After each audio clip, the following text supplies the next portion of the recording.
కృష్ణా జిల్లా ముస్నూరు మహిళా తహసీల్దార్ వనదాక్షిపై TDP MLA Chintamaneni Prabhakar అతని అనుచరుల దాడి ఘటన మరవక ముందే మరో టీడీపీ నేత దాష్టికానికి పాల్పడ్డారు. చిత్తూరు జిల్లా చిన్నగుట్టికల్లు మండలం రంగన్నగారిగడ్డ గ్రామంలో ఈ ఘటన చోటు చేసుకుంది.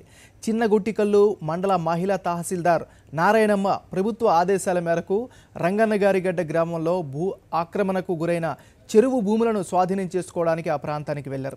ఆ సమయంలో అక్కడికి వచ్చిన టీడీపీ బలపరిచిన సర్పంచ్ రమణారెడ్డి ఆమెను కులం పేరుతో దూషించి ఆమెను అడ్డుకునే ప్రయత్నం చేశాడు. తహసీల్దార్ నారాయణమ్మ ఫిర్యాదు మేరకు అతనిపై ఎస్సీ ఎస్టీ అత్యాచారాల నిరోధక కేసు నమోదైంది.